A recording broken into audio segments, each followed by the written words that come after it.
Vikings ने जब भी कोई जहाज समुद्र में उतारते थे तो वे अपने समुद्र के देवता को खुश करने के लिए एक गुलाम की बलि चढ़ाते थे। आजकल परंपरा यह है कि जहाज के ढांचे पर शैंपेन की बोतल तोड़ी जाती है। अगर बोतल नहीं टूटती है तो इसे अशुभ माना जाता है। शायद कोस्टा कॉन्कोर्डिया की किस्मत शुरू से ही खराब थी। कोस्टा कॉन्कोर्डिया का मालिकाना और संचालन मशहूर Italian cruise line Costa cruises के पास है, जो कार्निवल कॉरपोरेशन का हिस्सा है और जो दुनिया के 50,000 क्रूज जहाजों को नियंत्रित करता है। इसे 2005 में $600 मिलियन की लागत से लॉन्च किया गया था और ये इटली के सबसे बड़े क्रूज जहाजों में से एक है। ये 952 फीट लंबा, 116 फीट चौड़ा है और इसकी ड्राफ्ट 26 फीट है, जिसका मतलब है कि जब जहाज पानी में तैर रहा होता है तो 26 फीट हिस्सा पानी की सतह के नीचे होता है। जहाज का वजन 60,000 टन है। इसका मतलब है कि इसे तैरने के लिए 24 ओलंपिक आकार के स्विमिंग पूल जितना पानी हटाना पड़ता है। पानी की सतह के नीचे वाले निचले डेक पर जहाज की यांत्रिक प्रणालियां होती हैं, जिनमें इंजन रूम और एक डीजल इलेक्ट्रिक पावर प्लांट शामिल हैं। पानी की सतह के ऊपर 1500 लग्जरी कैबिन, 6 रेस्टोरेंट, 13 बार, 2 मंजिला स्पा और फिटनेस सेंटर, 3 मंजिला theatre, 4 swimming pool, 1 casino, disco और 3000 से ज्यादा मेहमानों के लिए ढेर सारी मनोरंजन सुविधाएं हैं। जहाज के ब्रिज पर अत्याधुनिक तकनीक लगी हुई है, जिसमें इलेक्ट्रॉनिक चार्ट हैं जो स्क्रीन पर जीपीएस स्थिति दिखाते हैं और गहराई मापने वाले यंत्र हैं जो दिखाते हैं कि जहाज के नीचे कितना पानी है। रूट सिस्टम में प्रोग्राम किए जाते हैं और रूट से किसी भी तरह की भटकाव पर अलार्म बज जाता है। जब कोई क्रूज जहाज किसी द्वीप के पास से सलामी स्वरूप करीब से गुजरता है तो ये अलार्म बज जाते हैं और ब्रिज पर मौजूद कर्मचारियों को इन्हें मैन्युअली स्वीकार करना और बंद करना पड़ता है। फ्लाई बाय की तरह सेल पास क्रूज जहाजों की दुनिया में आम प्रथा है। 14 अगस्त 2011 को कोस्टा कॉन्कोर्डिया को कंपनी के प्रबंधन द्वारा गिग्लियो द्वीप के पास से सेल पास करने के लिए कहा गया, ताकि द्वीप पर एक त्योहार के जश्न के रूप में सलामी दी जा सके। कैप्टन फ्रांसिस्को शेट्टिनो इस अनुरोध को स्वीकार करते हैं और कॉन्कोर्डिया दिन में बिना किसी घटना के द्वीप के पास से गुजरती है। पूर्व निर्धारित मार्ग योजना से हटकर तट के करीब से गुजरने के लिए जहाज के चालक दल को मार्ग की योजना बनानी और उसका समन्वय करना पड़ता है। वे स्थानीय जल की गहराई समझने और उथले पानी से सुरक्षित दूरी तय करने के लिए सबसे पहले चार्ट की जांच करते हैं। इसके बाद उन्हें मौसम की स्थिति को भी ध्यान में रखना होता है। जब वे द्वीप के पास से गुजरेंगे तो क्या हवा उन्हें द्वीप की ओर ले जाएगी या उससे दूर। फिर उन्हें जहाज के रडर नियंत्रण की योजना बनानी होती है।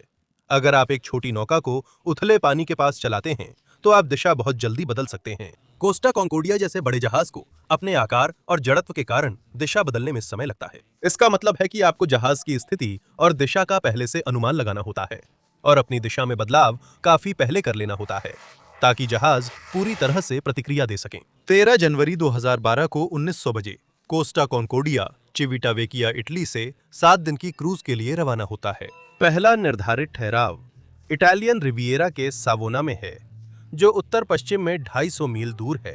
जहाज पर 1000 से ज्यादा क्रू मेंबर और 3000 से ज्यादा यात्री हैं। कुल मिलाकर 4229 लोग सवार हैं। करीब 600 यात्री चिविटावेकिया में जहाज पर सवार होते हैं। 24 घंटे के भीतर सभी यात्रियों को एक निकासी अभ्यास में भाग लेना अनिवार्य है। इस अनिवार्य अभ्यास में यात्री जानेंगे कि निकासी अलार्म कैसा सुनाई देता है, लाइफ बोट्स कहाँ हैं, उनका एकत्र होने का निर्धारित स्थान कहाँ है और आपातकाल की स्थिति में क्या करना है।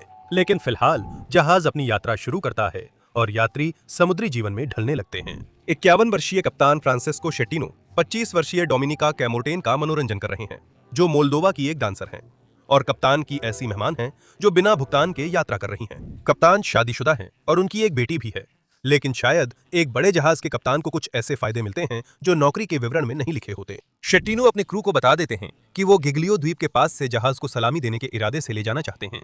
क्रू जहाज की गति धीमी कर देता है, जबकि कप्तान खाने के लिए चले जाते हैं। फर्स्ट ऑफिसर सीरो एम्ब्रोसियो जहाज को गिग्लियो द्वीप की ओर मोड़ते हैं। वो जहाज के अलार्म को बंद कर देते हैं, जो उन्हें तय रास्ते से हटने की चेतावनी देने लगता है। शेट्टिनो और उनकी मेहमान साथ में खाना खाते हैं और फिर शेट्टिनो उन्हें 2100 बजे ब्रिज पर ले जाते हैं। जहाज के मैत्रेडी अंतोनेल्लो तियावोली, जो गिग्लियो द्वीप से हैं, पहले से ही वहां मौजूद हैं। शेट्टिनो के मेंटर एक रिटायर्ड कोस्ट कप्तान मारियो पालोम्बो उस द्वीप पर रहते हैं। शेट्टिनो के पास गिग्लियो द्वीप को सलामी देने के कई कारण हैं। एक युवा महिला को प्रभावित करना, उनके मेंटर और उनके मैत्रेडी। अब क्रू जहाज की गति बढ़ाकर 16 नॉट कर देता है, ताकि कप्तान के डिनर पर रहने के समय की भरपाई की जा सके। जब मैत्रेडी रिटायर्ड कोस्ट कप्तान को फोन कॉल करते हैं, शेट्टिनो फर्स्ट ऑफिसर एम्ब्रोजियो से उनके लिए रडार चेक करने को कहते हैं। कप्तान अपने पढ़ने के चश्मे कैबिन में छोड़ आए हैं। मैत्रेडी शेट्टिनो को फोन थमाते हैं ताकि दोनों कप्तान आपस में बात कर सकें। शेट्टिनो रिटायर्ड कप्तान से सलाह मांगते हैं कि वो गिग्लियो के कितने करीब जहाज चला सकते हैं। वो कहते हैं कि वो 0.4 नॉटिकल मील यानी तटरेखा से करीब 2500 फीट की दूरी तक जाना चाहते हैं। रिटायर्ड कप्तान उन्हें बताते हैं कि वहां गहराई तो अच्छी है, लेकिन इतनी करीब जाने की जरूरत नहीं है, क्योंकि सर्दियों में द्वीप पर बहुत कम लोग होते हैं। असल में वह मुख्य भूमि पर अपने सर्दियों के घर में है। कप्तान शेट्टिनो पहले भी इस तरह जहाज को तट के पास से सलामी देते हुए ले जा चुके हैं, और शायद वो रिटायर्ड कप्तान को तसल्ली देने के लिए उनसे सलाह मांग रहे हैं। मुझे जो बात हैरान करती है वो ये है कि कप्तान शेट्टिनो गहराई के बारे में दूसरे कप्तान से पूछ रहे हैं, जबकि उन्हें उन समुद्री चार्टों को देखना चाहिए जिनमें द्वीप के आसपास की गहराई दिखाई गई है। अब उनका ध्यान बट गया है, एक रडार स्क्रीन पर जिसे वो पढ़ नहीं सकते, एक फोन कॉल पर जिसमें उन्हें सलाह मिल रही है कि बहुत पास न जाएं, और आप लगभग उनकी शेखी को महसूस कर सकते हैं। अब मैं कप्तान हूं, मैंने ये पहले भी किया है, मुझे पता है मैं क्या कर रहा हूं, मैं द्वीप को देख सकता हूं। और जब वो फोन पर हैं, जहाज उस द्वीप की ओर इतनी तेजी से बढ़ रहा है कि जैसे समय की भरपाई करनी हो, न कि द्वीप के चारों ओर घूमने के लिए। कप्तान शेट्टिनो अब अपने उपकरणों से नहीं बल्कि अपनी आंखों से जहाज चला रहे हैं। वो हेल्म्समैन को आदेश देते हैं कि जहाज को स्टारबोर्ड की ओर मोड़ना शुरू करें, जिससे जहाज दाईं ओर मुड़कर गिग्लियो के बंदरगाह के साथ सीधा हो सके। लेकिन अब उन्हें एहसास होता है कि जहाज द्वीप के जितना करीब उन्होंने सोचा था उससे भी ज्यादा करीब है, और वे जहाज के बाईं ओर पानी की सतह के नीचे एक चट्टानी हिस्सा देखते हैं। स्वाभाविक रूप से वे जोर से चिल्लाते हैं ताकि जहाज को पूरी तरह स्टारबोर्ड की ओर मोड़ा जाए, जिसका मतलब है कि हेल्म्समैन पतवार को पूरी तरह दाईं ओर घुमा देता है। जहाज का आगे का हिस्सा स्टारबोर्ड की ओर घूमता है और चट्टानों से बच जाता है। अगर आप कार चला रहे हैं और स्टीयरिंग घुमाते हैं तो पीछे के पहिए आगे के पहियों के रास्ते का अनुसरण करते हैं, लेकिन जहाज अलग होता है। जब आप जहाज की पतवार घुमाते हैं तो जहाज अपने ढांचे के बीचों बीच घूमता है, जो एक धुरी की तरह काम करता है। तो जैसे ही कोस्टा कॉन्कोर्डिया का आगे का हिस्सा स्टारबोर्ड की ओर घूमता है, जहाज का पिछला हिस्सा पोर्ट की ओर घूम जाता है। शेट्टिनो अपनी गलती समझ जाता है और अपनी पिछली आज्ञा को संतुलित करने के लिए जोर से हार्ड टू पोर्ट का आदेश देता है। एक पल के लिए जहाज का आगे का हिस्सा और बीच का हिस्सा चट्टानों के पास से निकल जाता है। कई यात्री उस समय डिनर कर रहे होते हैं जब अचानक एक तेज धमाका होता है। उसके बाद लंबे समय तक धातु के मुड़ने, कराहने और चरमराने की आवाज आती है, जैसे टिन के डिब्बे को दबाया जा रहा हो। जहाज हिलने और कांपने लगता है। बार की शेल्फ से गिलास गिर जाते हैं, प्लेटें डिनर टेबल से फिसलकर जमीन पर गिरकर टूट जाती हैं। जहाज टस्कन द्वीप गिग्लियो के पास चट्टानी हिस्से से टकरा जाता है। इस रीफ को लास्कोल के नाम से जाना जाता है और ये जहाज के चार्ट पर बंदरगाह से लगभग 2600 फीट की दूरी पर दिखाई देता है। कोस्टा कॉन्कोर्डिया पोर्ट साइड पर स्टर्न की ओर पानी की सतह से 26 फीट नीचे रीफ से टकराता है, जिससे जहाज के हुल में से 160 फीट लंबी दो लंबी धातु की चादरें उखड़ जाती हैं। एक छोटी कार के आकार का पत्थर जहाज के हुल में फंसा हुआ है। समुद्री पानी इंजन रूम में भरना शुरू हो जाता है, जिससे जनरेटर और इंजन डूब जाते हैं। लाइटें टिमटिमाती हैं और फिर बुझ जाती हैं, जिससे यात्री अंधेरे में रह जाते हैं। जहाज में घबराहट फैलने लगती है, लेकिन आपातकालीन लाइटें लगभग तुरंत जल जाती हैं। मुख्य अभियंता जहाज के ब्रिज को रिपोर्ट करता है कि इंजन रूम में पानी भर रहा है और जहाज डूब जाएगा। समुद्री पानी तेजी से इंजन कंट्रोल रूम के मुख्य स्विच बोर्ड स्तर तक पहुंच जाता है। जहाज के निचले डेक बड़े बड़े खंडों में विभाजित हैं। अगर इन 4 खंडों में पानी भर जाता है तो जहाज डूब सकता है।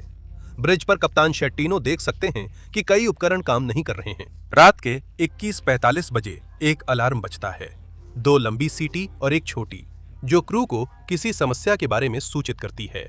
21:50 बजे जहाज झुकना शुरू हो जाता है। यह पोर्ट की ओर झुक रहा है, यानी उस तरफ जहां पानी इंजन रूम में भर रहा है। जहाज पर मौजूद क्रू यात्रियों को बताते हैं कि सब कुछ ठीक है और सिर्फ एक इलेक्ट्रिकल खराबी है।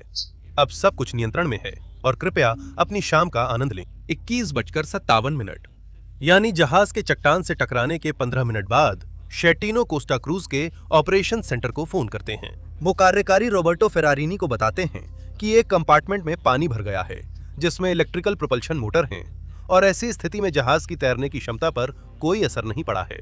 स्केतिनो ने टक्कर की गंभीरता को नहीं समझा है। 5 कंपार्टमेंट में पानी भर रहा है और उन्होंने अपने चीफ इंजीनियर की बात नहीं सुनी है। कोस्ट गार्ड को जहाज पर सवार यात्रियों से कॉल आने लगती हैं। वे पहली कॉल के 6 मिनट बाद अपने रडार पर कॉन्कोर्डिया को गिग्लियो के पास लोकेट कर लेते हैं। समय था 22:12। वे जहाज को रेडियो पर कॉल करते हैं और पूछते हैं कि स्थिति क्या है। जहाज के नेविगेशन अधिकारी 26 वर्षीय सिमोने कनेसा जवाब देते हैं कि सिर्फ एक इलेक्ट्रिकल ब्लैकआउट हुआ है। उन्हें कप्तान से सख्त निर्देश मिले हैं कि स्थिति को कम करके बताएं और इस बात पर जोर दें कि सब कुछ नियंत्रण में है, जबकि वो जानती हैं कि जहाज में पानी भर रहा है। कोस्ट गार्ड पूछता है कि क्या उन्हें मदद की जरूरत है और अधिकारी जवाब देते हैं कि फिलहाल उन्हें किसी मदद की जरूरत नहीं है। इंजन बंद हो चुके हैं, कंप्यूटर स्क्रीन काली हो गई हैं, जहाज बह रहा है और उसकी रफ्तार कम होती जा रही है। उसकी गति उसे द्वीप के तट के साथ उत्तर की ओर ले जाती है, बंदरगाह के पास से गुजरती है, फिर एक चट्टानी प्रायद्वीप जिसे पॉइंट गाबियानारा कहा जाता है के पास से गुजरती है। शेत्तीनो की आखिरी चाल है कि वह रडर को पूरी तरह स्टारबोर्ड की ओर मोड़ देता है। जहाज की गति उसे आगे बढ़ाती है, अंततः उसे हवा को काटते हुए 180 डिग्री का मोड़ पूरा कराती है। अब हवा जहाज को वापस द्वीप की ओर धकेलती है। निचले डेक में भरता हुआ पानी और हवा अब जहाज का वजन बदल देते हैं, जिससे जहाज का झुकाव पोर्ट से स्टारबोर्ड की ओर शिफ्ट होने लगता है। स्केटिनो जहाज के लंगर छोड़ते हैं, लेकिन वे समुद्र तल में नहीं धंसते।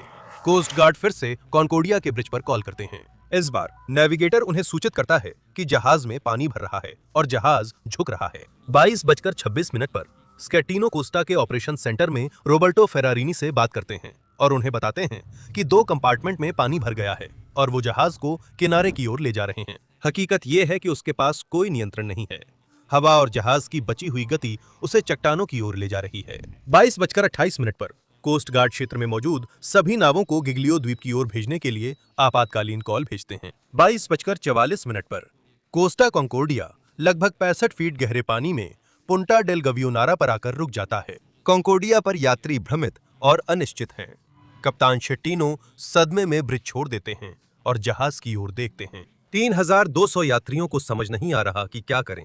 1000 से ज्यादा क्रू मेंबर भी उतने ही भ्रमित हैं। दूसरे कप्तान रॉबर्टो बॉजियो आधिकारिक आदेश मिलने से पहले ही जल्दी निकासी शुरू कर देते हैं। जूनियर अधिकारियों और क्रू द्वारा लिया गया यह फैसला बगावत माना जाता है, क्योंकि वे कप्तान के निर्देशों के बिना काम कर रहे हैं। कुछ क्रू लाइफ राफ्ट्स को पानी में डालने का आदेश दे रहे हैं और कुछ यात्रियों को अपनी कैबिन में लौटने की सलाह दे रहे हैं। कोई स्पष्ट नेतृत्व नहीं है। रात के 22:58 बजे 7 छोटे और 1 लंबा सीटी बजती है, जो लाइफ बोट्स को उतारने और जहाज को खाली करने का संकेत है। लगभग 2000 लोग 1 घंटे से डेक 4 पर खड़े हैं, इंतजार कर रहे हैं, जानते हैं कि क्या होने वाला है, लेकिन ये नहीं जानते कि आगे क्या करना है। वे 600 लोग जो कुछ ही घंटे पहले जहाज पर सवार हुए थे, उन्होंने किसी भी निकासी अभ्यास में हिस्सा नहीं लिया है। ये अभ्यास अगले दिन के लिए तय था, क्योंकि कॉन्कोर्डिया जहाज दाहिनी ओर झुक गया है। बाईं ओर से लाइफ बोट्स को नीचे उतारना असंभव है। कुछ यात्री ठंडे सर्दियों के पानी में कूदकर किनारे तक तैरने की कोशिश करते हैं। जैसे ही चालक दल लाइफ बोट के गेट खोलना शुरू करते हैं, वहां अफरा तफरी मच जाती है। कोई चिल्लाता है, महिलाएं और बच्चे पहले, जिससे घबराहट और बढ़ जाती है। पहली लाइफ बोट्स गिग्लियो के बंदरगाह पर 2300 के तुरंत बाद पहुंचती हैं। मारियो पेलेग्रीनी, गिग्लियो के डिप्टी मेयर, बंदरगाह पर पहुंचते हैं और एक लाइफ बोट से जहाज की ओर बढ़ते हैं, लेकिन वहां पहुंचकर पाते हैं कि वहां कोई जिम्मेदार नहीं है। यात्री जहाज के किनारे लगी रस्सी की सीढ़ियों से नीचे उतर रहे हैं, जबकि नावें पास आकर उन्हें अपने ऊपर चढ़ा रही हैं। 1 घंटे 15 मिनट के भीतर लगभग 3500 लोग गिग्लियो के बंदरगाह में सुरक्षित पहुंच जाते हैं। 23:45 पर एक बचाव हेलीकॉप्टर पहुंचता है। 12:15 पर यानी आधी रात के ठीक बाद जहाज की दाहिनी ओर लगभग सभी लोग जहाज से बाहर निकल चुके हैं, जिनमें कप्तान शेट्टीनो और उनके कुछ अधिकारी भी शामिल हैं। लेकिन अभी भी सभी लोग जहाज से बाहर नहीं निकले हैं। कुछ लोग जो लाइफ बोट में चढ़ चुके थे, उन्हें वापस जहाज पर लौटने के लिए मजबूर किया गया। जैसे ही जहाज चट्टानों पर टिक जाती है, वह धीरे धीरे एक तरफ झुकती है, जब तक कि वह लगभग 70 डिग्री पर रुक नहीं जाती, जिससे कुछ लाइफ बोट बेकार हो जाती हैं। 12:42 पर ग्रेगोरियो डिफाल्को, जो कोस्ट गार्ड के बचाव अभियान के प्रभारी हैं, कप्तान स्कैटिनो को उनके मोबाइल फोन पर कॉल करते हैं। कप्तान स्कैटिनो बताते हैं कि वो एक लाइफ बोट में गिर गए थे और अब गिग्लियो के बंदरगाह के बाहर एक चट्टान पर बैठे हैं। डिफाल्को, जो इतालवी नौसेना के पूर्व कमांडर हैं, अपना आपा खो बैठते हैं और स्कैटिनो पर चिल्लाते हैं, तुरंत जहाज पर वापस जाओ, तुम बेवकूफ। स्कैटिनो उन्हें बताते हैं कि वो अपनी चट्टान से ही रेस्क्यू का समन्वय करेंगे। रात के 1 बजे लगभग 1000 लोग अभी भी जहाज पर हैं। रेस्क्यू बोट्स और हेलीकॉप्टर लगातार लोगों को पानी और जहाज से निकालते हुए निकासी जारी रखते हैं। सुबह 4:46 पर निकासी को पूरा मान लिया जाता है। फायर रेस्क्यू टीमें जीवित बचे लोगों की तलाश शुरू करती हैं। 32 लोग मारे गए या लापता हैं। स्कैटिनो कभी भी जहाज पर वापस नहीं गए ताकि निकासी में मदद कर सकें। बचे हुए लोगों को सैंटो स्टेफानो बंदरगाह पर ले जाया जाता है, जहां एक समन्वय और सहायता केंद्र स्थापित किया गया है। प्रशासन सभी निजी नावों पर प्रतिबंध लगाता है और जहाज के चारों ओर एक नॉटिकल मील का नौवहन निषिद्ध क्षेत्र लागू करता है। 14 जनवरी से 30 जनवरी के बीच इतालवी नौसेना, कोस्ट गार्ड और फायर एंड रेस्क्यू सर्विस के गोताखोर लापता लोगों की तलाश में जहाज की तलाशी लेते हैं। इटालियन कोस्ट गार्ड के प्रमुख मार्को ब्रुस्को पुष्टि करते हैं कि 29 लोग, जिनमें 4 क्रू सदस्य और 25 यात्री शामिल हैं, अभी भी लापता हैं। जहाज के अंदर घना अंधेरा और बहती हुई फर्नीचर बचाव कर्मियों के लिए एक खतरनाक माहौल बनाते हैं। गोताखोर जोड़े में काम करते हैं। वे निर्धारित क्षेत्रों में जिगजैग खोज पैटर्न का उपयोग करते हैं। हर गोते की अवधि 40 मिनट तय की जाती है। वे कम दृश्यता में दिशा जानने के लिए अपने रास्ते को मार्गदर्शक रस्सियों से चिन्हित करते हैं और जहाज के अंदर आपातकालीन एयर टैंक रखते हैं। वे अपने सामने 2 फीट से ज्यादा नहीं देख सकते। राहत कर्मी जीवित बचे लोगों को ढूंढते हैं, जिनमें एक दक्षिण कोरियाई नवविवाहित जोड़ा शामिल है, जो घटना के दौरान सो रहा था, और जहाज का परसर भी है, जिसकी टांग टूटी हुई है। 16 जनवरी को खराब मौसम के कारण जहाज लगभग 1.5 सेंटीमीटर खिसक जाता है, जिससे बचाव कार्य बाधित हो जाता है। जो खतरा है वो ये है कि जहाज गहरे पानी में फिसल सकता है या उसमें से ईंधन रिस सकता है।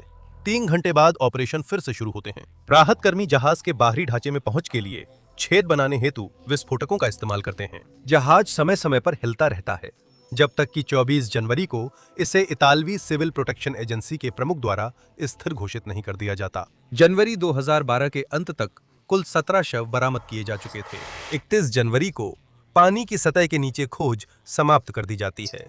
फरवरी में बचे हुए लोगों की रिपोर्ट से बचाव कर्मियों को कुछ यात्रियों के आखिरी ज्ञात स्थान के बारे में जानकारी मिलती है। इसी आधार पर गोताखोर मलबे में 8 और शव ढूंढ लेते हैं। Dutch salvage firm Schmitt international और इटालियन कंपनी नियरी जहाज के 2380 टन भारी ईंधन को निकालना शुरू करती हैं। वे सबसे पहले उन 15 टैंकों को खाली करने पर ध्यान केंद्रित करते हैं, जिनमें जहाज के लगभग 84% ईंधन भरा होता है, जिसे पूरा करने में लगभग 1 महीना लग जाता है।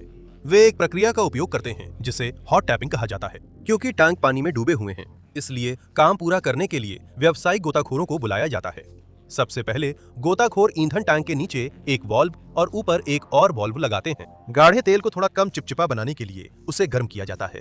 टैंक के नीचे समुद्री पानी पंप किया जाता है ताकि ऊपर के वाल्व से निकाले जा रहे तेल की जगह ली जा सके। क्योंकि तेल पानी पर तैरता है, इसलिए जब तेल निकाला जाता है तो समुद्री पानी टैंक के नीचे से तेल की जगह ले लेता है और यह सुनिश्चित करता है कि टैंक डूबा हुआ बना रहे और जहाज अस्थिर न हो। ये प्रक्रिया तब तक दोहराई जाती है जब तक 24 मार्च को सभी 15 टैंक खाली नहीं हो जाते।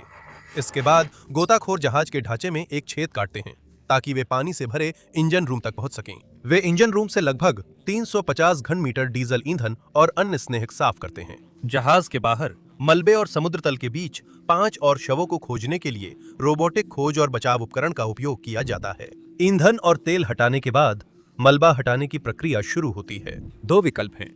वे या तो मलबे को वहीं पर तोड़ सकते हैं या उसे तैराकर फिर ड्राई डॉक में तोड़ सकते हैं, और यही वे करने का फैसला करते हैं। एक योजना बनाई जाती है जिसमें जहाज की बाहरी परत में हुए छेदों को सील किया जाएगा। बड़े फुलाए जाने वाले बुआई की मदद से जहाज को फिर से तैराया जाएगा और फिर उसे घसीट कर ले जाया जाएगा। ये अब तक आजमाया गया सबसे बड़ा जहाज उद्धार अभियान होगा। अनुमान है कि इसमें 7 से 10 महीने लगेंगे और मौसम तथा समुद्र की स्थिति के अनुसार यह मई 2012 में शुरू होगा, जिसकी लागत $300 मिलियन होगी। इस बचाव कार्य का ठेका फ्लोरिडा स्थित बचाव कंपनी टाइटन और इटली की फर्म मिको पेरी के संयुक्त उद्यम को मिला है। निक स्लोन दक्षिण अफ्रीका के समुद्री उद्धार विशेषज्ञ को इस अभियान का नेतृत्व करने के लिए नियुक्त किया गया है। जून 2012 में जहाज के फंसने के 6 महीने बाद एक बार्ज को जहाज के दाहिने हिस्से पर लाया जाता है। जहाज के रडार, वाटर स्लाइड और फनल को जहाज को स्थिर करने और इसे ढलान वाले समुद्र तल पर और नीचे फिसलने से रोकने के लिए हटा दिया जाता है। जहाज का फनल दिसंबर में सबसे आखिरी में हटाया जाता है और जनवरी 2013 के मध्य तक बचाव कंपनियां एक पानी के नीचे का सहायक ढांचा बनाना शुरू कर देती हैं। सबसे पहले वे मलबे के ढलान वाले हिस्से पर रेत और सीमेंट का एक कृत्रिम समुद्र तल बनाते हैं। फिर वे जहाज को रखने के लिए एक धातु का प्लेटफॉर्म बनाते हैं। 15 जनवरी 2013 को जहाज के पिछले हिस्से में 2 लापता शव देखे जाते हैं, लेकिन उन्हें जहाज के दुर्गम स्थान से निकाला नहीं जा सका। जनवरी से सितंबर के बीच पानी के नीचे प्लेटफॉर्म का निर्माण कार्य जारी रहता है। कोस्टा कॉन्कोर्डिया के पानी की सतह के नीचे एक बहुत बड़ा छेद है और इसे फिर से तैराने के लिए जो इंजीनियरिंग की जाती है वो शानदार है। 16 सितंबर को बचाव दल एक प्रक्रिया शुरू करता है जिसे पार बकलिंग कहा जाता है। प्लेटफॉर्म से जहाज के बाईं ओर तक केबल्स जोड़ी जाती हैं। इन केबल्स को स्ट्रैंड जैक नामक हाइड्रोलिक टेंशनर्स की मदद से कसा जाता है। जहाज को धीरे धीरे सीधा खड़ा करने की दिशा में खींचा जाता है। जैसे जैसे जहाज घूमता है, स्पॉन्सन्स में समुद्री पानी भर जाता है। स्पॉन्सन्स में भरे पानी का वजन जहाज को पूरी तरह से सीधा करने में मदद करता है, जिससे अगली सुबह जहाज पानी के नीचे बनी संरचना पर टिक जाता है। 26 सितंबर को जहाज के बीच में एक शव पाया जाता है। आगे की जांच की जाती है और जहाज के स्टारबोर्ड तरफ स्पॉन्सन्स लगाए जाते हैं। 1 फरवरी 2014 को जब स्टारबोर्ड साइड के स्पॉन्सन्स पर वेल्डिंग की जा रही थी, एक धातु की शीट एक स्पेनिश गोताखोर पर गिर जाती है, जिससे वो फंस जाता है और उसकी टांग में गहरा घाव हो जाता है। अन्य गोताखोर उसे छुड़ाने में सफल होते हैं और उसे सतह पर लाते हैं, जहां वह खून बहने से दम तोड़ देता है। 14 जुलाई को जहाज उद्धार दल कोस्टा कॉन्कोर्डिया को उसके डूबे हुए प्लेटफॉर्म से फिर से तैराने की प्रक्रिया शुरू करते हैं। 30 स्पॉन्सन में से हर एक लगभग 2.5 ओलंपिक स्विमिंग पूल के बराबर पानी को विस्थापित कर सकता है, यानी कुल मिलाकर 75 ओलंपिक पूल के बराबर। इसका मतलब है कि वे 60,000 टन के जहाज को फिर से तैराने के लिए लगभग 3 गुना अधिक उछाल प्रदान करते हैं, जिससे पानी में संतुलित रहने के लिए 24 ओलंपिक पूल के बराबर पानी को विस्थापित करना पड़ता है। 23 जुलाई को वे जेनुआ बंदरगाह की 4 दिन की यात्रा शुरू करते हैं। जब जहाज बंदरगाह में खड़ा होता है तो गोताखोरों को मलबे में मानव अंग मिलते हैं। 3 नवंबर 2014 को यानी कोस्टा कॉन्कोर्डिया के जमीन पर फंसे होने के लगभग 2 साल बाद जहाज के मलबे में आखिरी शव मिला। साल 2015 के दौरान जहाज को $115 मिलियन की लागत में तोड़ा गया और उसकी धातु कबार के रूप में बेच दी गई। कोस्टा कॉन्कोर्डिया लगभग 2 साल तक गिग्लियो द्वीप के बाहर पड़ी रही। उस दौरान स्मृति चिन्ह बटोरने वालों ने जहाज को लूट लिया। उन्होंने नकद रजिस्टर, गहने, फर्नीचर, कलाकृतियां और जहाज की घंटी चुरा ली। जब जहाज एक चट्टानी उभार से टकराया तो टक्कर से जहाज के बाहरी हिस्से 2 लंबी स्टील की पट्टियां कट गईं। ये बाद में मुख्य द्वीप से 300 फीट दूर समुद्र तल पर पाई गईं।